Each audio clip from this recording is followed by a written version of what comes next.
আসসালামু আলাইকুম। Take Bangla IT চ্যানেলের পক্ষ থেকে স্বাগতম। কেমন আছেন বন্ধুরা? আশা করি অনেক ভালো আছেন। চলে এলাম আজকে আবার নতুন একটি ভিডিও নিয়ে। আজ আমরা দেখব কিভাবে খুব সহজে আমাদের মোবাইলে থাকা নেয়ার বাই শেয়ার ব্যবহার করতে হয়। তবে তার আগে বলে রাখি, এরকম নতুন নতুন ইন্টারেস্টিং ভিডিও আমাদের চ্যানেলে প্রতিদিন আপলোড হচ্ছে। এরকম নতুন নতুন ইন্টারেস্টিং ভিডিও পেতে আমাদের চ্যানেলটি অবশ্যই সাবস্ক্রাইব করে রাখবেন। এবার কথা না বাড়িয়ে চলুন মূল ভিডিওতে চলে যাই।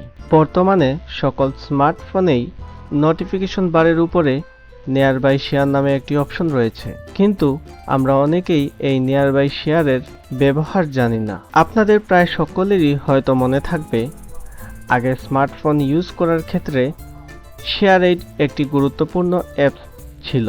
এক মোবাইল থেকে অন্য মোবাইলে কোনো ছবি, ভিডিও বা অন্য কোনো ফাইল ট্রান্সফারের জন্য শেয়ার এইড ব্যবহার হতো। শেয়ার এইডের মতো কোনো থার্ড পার্টি অ্যাপস ব্যবহার ছাড়াই যাতে ছবি, ভিডিও বা অন্য কোনো ফাইল ট্রান্সফারের জন্য আমাদের সকলের মোবাইলেই নেয়ার বাই শেয়ার বাই ডিফল্ট হিসেবে দেওয়া থাকে। এই নেয়ার বাই শেয়ার কিভাবে ব্যবহার করতে হয় বা কোনো ফাইল বা ছবি আমরা এক মোবাইল থেকে অন্য মোবাইলে কিভাবে ট্রান্সফার করব তা অনেকেই জানি না। যদি নেয়ার বাই শেয়ারের ব্যবহার আপনি আগে থেকেই জানেন তাহলে জানাতে পারেন আমাদের কমেন্টে। আর যদি আপনার না জানা থাকে তাহলে জেনে নেবেন আজকের এই ভিডিওর মাধ্যমে।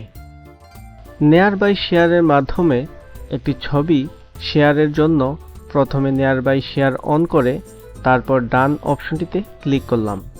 একইভাবে আরেকটি মোবাইল ফোনের নেয়ার বাই শেয়ারে গিয়ে টার্ন অন করে তারপর ডান অপশনটিতে ক্লিক করলাম। এখন আমি একটি ছবি শেয়ারের জন্য আমার গ্যালারিতে গিয়ে ছবিটি সিলেক্ট করে শেয়ার টু নেয়ার বাই শেয়ারে ক্লিক করলাম। এবার নেয়ার বাই শেয়ারের একটি নোটিফিকেশন আমার প্রথম ফোনে চলে আসবে। সেই নোটিফিকেশনটা অ্যাকসেপ্ট করতে হবে।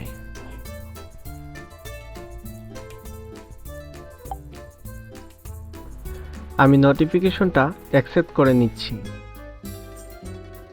অ্যাকসেপ্ট করার সাথে সাথে দেখতে পাচ্ছেন ছবিটি আমার ফোনে চলে আসছে।